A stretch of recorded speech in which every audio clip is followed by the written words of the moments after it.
Bismillahirrahmanirrahim. Nah, ini mulai menarik sekali. Sangat menarik. Bisnis pakai sholawat dan bisnis tanpa sholawat. Dampaknya apa? Bisnis kalau kita sholawatin pasti barokah. Barokah nggak usah dijelaskan lah. Barokah itu dirasakan. Nanti dirasakan saja ya, nggak usah dijelaskan. Dirasakan. Tapi coba sekarang kita lihat praktek menggapai hajat lewat sholawat. Gapai hajat lewat sholawat. Kalau orang sholawat tadi menjadi pusat perhatian malaikat, pusat perhatian anbiya wal mursalin, pusat perhatian tumbuhan, pusat perhatian batu, pusat perhatian alam. Karena begitu dia sholawat, Allah sholawat sama dia, Allah ngasih rahmat. Allah ngasih rahmat itu berarti meja di sampingnya jadi rahmat. Karena kalau bilang Allah ngasih rahmat, semua di sekitar kita ini jadi rahmat. Karena semua ciptaannya Allah subhanahu wa ta'ala jadi rahmat. Lah kalau udah semua ini bersama kita jadi rahmat, kemudian kita bilang, ya Allah aku pengen mobil itu. Ini yang bersama kita langsung ke mobil tadi. Alam ini akan membuat kita dengan izin Allah Ta'ala mendapatkan mobil tersebut. Kenapa? Rahmah. Yang kerja rahmat. Semuanya jadi mudah. Nah cuman masalahnya sekarang ini diajarin sholawat gitu, apa ya, masa sih? Mana mungkin? Apa bisa? Apa iyo? Praktekkan, jangan teori, praktekkan. Tapi ya sholawat. Maksudnya bagaimana? Sholawat itu seperti sholat. Seperti sholat. Adabnya seperti sholat.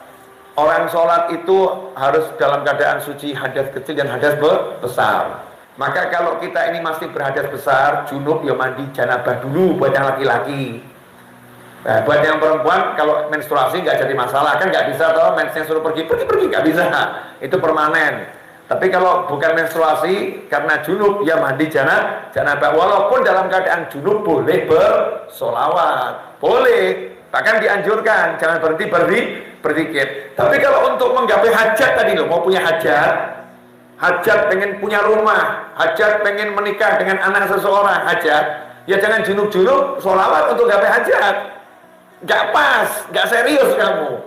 Yang serius mandi bersih, wudu, ya pakaian yang berwarna putih, serba harum. Khudzu zinatakum inda kulli masjid, kata Allah Ta'ala, kalau mau sholat pakai pakaian yang terbaik. Kita pakai yang terbaik, harum. Kalau posisinya bisa menghadap kiblat, artinya tidak lagi dalam perjalanan, tidak di kantor, tidak ini, posisinya di tempat yang memang betul untuk ibadah, entah musola umum atau musola khusus di rumah kita, menghadap kiblat. Duduk dengan khusyuk, kemudian betul-betul menghadirkan Nabi Muhammad SAW dalam hati, dalam pikiran. Cinta kita hadirkan. Bayangkan Rasul ada di hadapan kita, kemudian kita mengucapkan Allahumma sholli wa sallim ala Sayyidina Muhammadin wa ala alihi wa sahbihi, atau apapun sholawatnya, sambil kita mengatakan, ya Allah berkat sholawat ini ya Rabb, tolong hajatku yang satu itu wujudkan dengan mudah. Itu nanti insya Allah antum akan melihat sendiri ajaibnya luar biasa, ajib pokoknya. Silakan dipraktekkan. Makanya orang dulu ngajak praktek sholawat nariyah 4.444 kali. Bib kok banyak betul ya Bib ya. Bisa dikorting nggak Bib? Ada diskon nggak untuk nariyah ini? Boleh nggak diangsur? Ya saya selalu jawab, kalau kamu diskon nanti hajatnya juga didiskon. Kalau kamu angsur nanti hajatnya juga datangnya berangsur. Yang punya semangat gitu loh, untuk gaji 1 bulan suruh masuk tiap hari pagi sampai sore, pagi sampai sore, dikasihnya baru nanti bulan depan itu aja dijalani.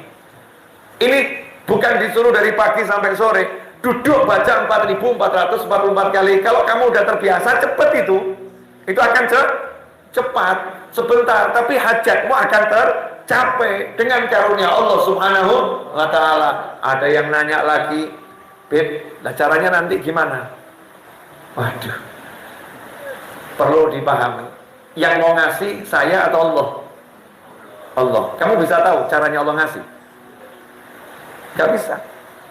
Allah udah bilang, wa yarzuqhu min haitsu la yahtasib. Siapa takwa sama Allah, yaj'al lahu makhraja, aku beri dia solusi. Wa yarzuqhu, dan aku akan beri dia rezeki min haitsu la yahtasib. Caranya surprise, dia nggak bakal tahu. Kalau bahasa kita, caranya itu nanti buat dia akan terkejut terus. Diperhitungkan begini, munculnya begini. Diperhitungkan begini, munculnya begini. Karena Allah bilang min haitsu la yahtasib. Nggak mungkin bisa kamu perkirakan dengan alat perkiraan model apapun. Kamu punya servernya Google untuk memastikan rezekimu dari Allah Ta'ala, nggak mungkin bisa. Karena Allah udah bilang, wa yarzuqhu min haitsu la yahtasib. Surprise. Jadi cukup kamu imani, kamu praktekkan dan hidup dengan keyakinan seperti itu, jalani dengan nyaman. Nanti keajaiban akan bleng. Ini yang ngomong bukan orang ahli teori, saya praktek. Ya, dan saya nggak perlu sampaikan hasil-hasil yang saya dapatkan dengan praktek. Ya salah satunya kan hasilnya antum semua mau duduk dengerin saya. Ya, betul kan? Mau duduk dengerin saya. Berapa banyak orang-orang yang pinter, yang sekolah gelarnya tinggi-tinggi seperti yang ada di hadapan saya. Beb Ali dulu? Hah? S1. Apa gelarnya? SE. Mas Riza? S2 tuh, maksudnya S2. Ya, S3 juga kan punya istri tuh. S3 kan S3 ya. Ini di depan saya nih. Saya lulusan SMA. Saya lulusan SMA, nggak pernah kuliah. Nggak pernah kuliah. Tapi alhamdulillah ngajar rektor, ngajar dosen. Kok bisa begitu? Rasanya solawat. Bawa nih solawat kemana-mana. Maka saya ajarkan. Jadi nggak usah pakai kebanyakan teori seperti motivator. Buktikan, nggak usah. Ini loh buktinya. Ini buktinya. Tinggal kamu mau tiru nggak? Kalau kamu mau tiru nanti dapat hasil yang lebih. Kalau kamu lebih giat, ya lebih ikhlas, kamu akan dapat hasil yang lebih. Akhirat pasti. Dunia jangan nanya kamu. Ngikut itu sama orang yang ahli solawat. Buktinya lihat tuh para habaib, para kiai yang ahli solawat itu. Dan gak usah jauh-jauh lah, Habib Syekh bin Abdul Qadir As-Segaf Solo tuh. Nah coba lihat itu rumahnya seperti apa. Urusan duit ya, bagaimana? Kemudian dicintai orang seperti apa? Habib Syekh itu apa dicintai orang gara-gara beliau tampan gitu. Nah, kalau tampan saya sama beliau ya udah lah ya.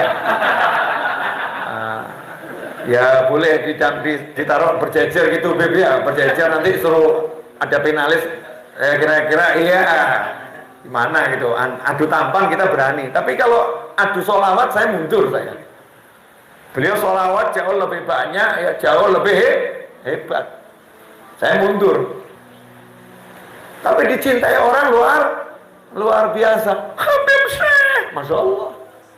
Lihat aja orang, kok bisa begitu? Kenapa? Karena menyuarakan solawat lain. Ya berbeda. Pokoknya praktek deh.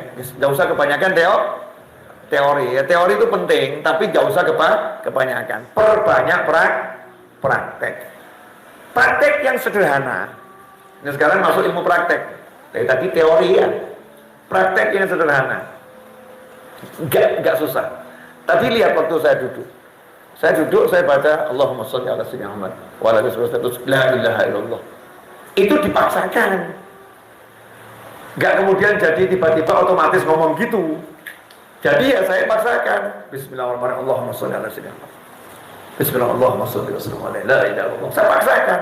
Karena dipaksakan berulang kali, lama-lama jadi kebiasaan. Setelah terbiasa jadi otomatis. Dan saya sering terkejut ketika mesin otomatis itu berbicara. Jadi ketika saya duduk tiba-tiba kok la ilaha illallah Allahumma sholli alaihi, kaget. Kok lidah saya bergerak sendiri ya? Hati saya ngomong sendiri seperti ini ya. Kaget saya. Alhamdulillah. Tubuh saya sudah apa? Refleksnya begitu kan, alhamdulillah. Syukur nih. Ini hasil karena memaksakan diri. Nah kalau kita sudah terbiasa duduk bangun begitu, kira-kira satu hari sholawatnya berapa kali? Susah ngitungnya ya. Karena ya aktivitas manusia ini kan duduk bangun, kecuali yang sakit. Yang sehat kan begitu, jalan, duduk, berdiri, jalan, duduk, berdiri, kan begitu.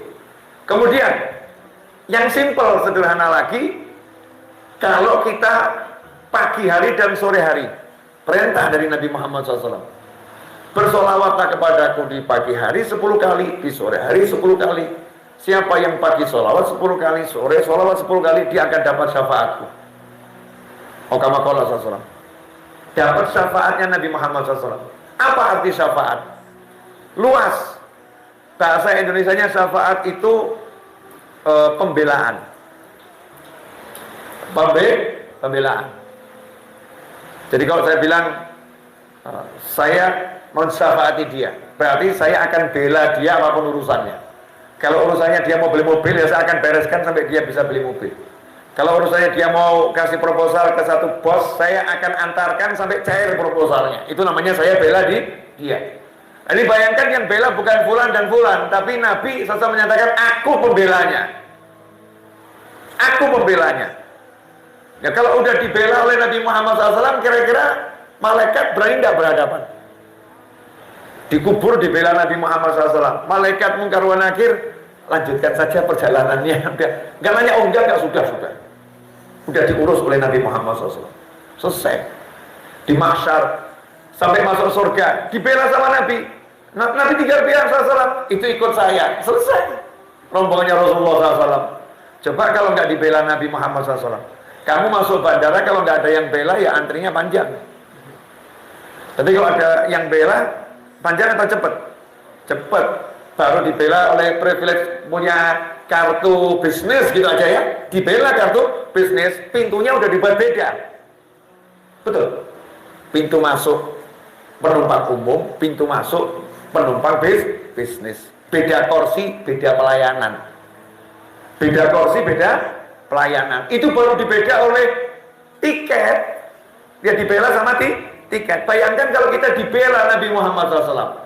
Selesai semua urusan. Gak ada yang gak selesai. Nah, masalahnya ini ilmu praktek, bukan ilmu teori. Tahunya kalau dipraktekkan. Saya tahu dengan iman sebetulnya sudah cukup. Muslim dengan iman cukup. Cuman kadang-kadang kan iman ini buat sebagian orang imannya belum cukup. Karena belum sampai tahap yakin. Orang kalau udah yakin tuh puncak iman. Jadi walaupun dipraktekkan, tidak dipraktekkan, dia percaya. Tapi ada orang-orang yang nunggu praktek dulu sampai ada hasil baru percaya. Ya nggak apa-apa, praktekkan. Nanti kamu akan tahu hasilnya. Ajak anakmu sholawat, ajak pasangan hidupmu sholawat, ajak keluargamu semua sholawat, ajak pembantumu, karyawanmu sholawat. Praktekkan itu, nggak usah lama-lama. 1 bulan istiqomah, lihat hasilnya. Perubahan apa yang terjadi? Coba dicatat. Oh, anak ini biasanya susah diberitahu. Kok sekarang setelah 1 bulan bersolawat hasilnya mudah diberitahu. Terus nanti hasilnya tak perlu diberitahu. Oh, yang ini tadinya pemalas. Setelah diajak solawat sekarang jadi rajin. Berikutnya jadi giatnya luar biasa. Oh, yang ini tadi kalau datang orangnya marah-marah melulu. Sejak satu kantor baca solawat, itu yang marah-marah kok diganti, yang datang wajahnya ceria, menyenangkan. Oh, kita akan terkejut kaget. Begitu banyak perubahan yang terjadi setelah kita istiqomah, yang menjalani apa yang diperintahkan oleh Allah Subhanahu wa Ta'ala. Karena sholawat itu bukan anjuran, tapi perintah langsung dari Allah Ta'ala, di mana Allah mewahyukan, Innallaha wa malaikatahu yusalluna 'alan nabi ya ayyuhalladzina amanu sallu 'alaihi wa sallimu taslima. Allahumma shalli wa sallim wa barik alaihi. Mari kita tutup dengan praktek. Kita sama-sama bersolawat. Mas Seto, dicek berapa menit? Ya, 1 jam 6 menit. Yakin? Hah? Ini betul 1 jam? Ibu-ibu, itu hoax atau asli? Saya nggak terasa ngomong 1 jam. Saya baru berasa ngomong 5 menit. Tapi jangan dilanjut. Udah kenyataannya kan 1 jam.